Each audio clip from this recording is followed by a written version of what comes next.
Gusto mo ba magkaroon ng subtitle ang video mo para maintindihan ng ibang lahi ang vlog mo? Panoorin mo sa video na to. Ito nga pala si video, free lang siya, wala sang bayad. Pero pwede din kayo mag-event kung gusto niyo magamit ang iba niyang tools. Kaya click nyo lang yung subtitle na yan, tapos upload files kayo.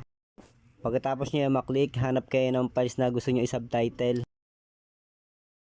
Pag nakahanap na kayo ng video yan, uploading your video na yan. Medyo matagal lang pag sa naka-data, pero pag naka-wifi siya, mabilis naman. Antay tayo saglit kasi naka-data lang tayo, mahirap lang tayo.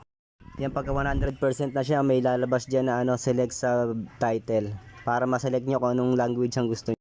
Select nga natin tong hindi para maintindihan ni Insa kung sakaling mapanood nila itong video nyo. Pagkatapos nyo makaselect ng language na gusto nyo i-subtitle, may makikita nyo dito marami tong language sa video.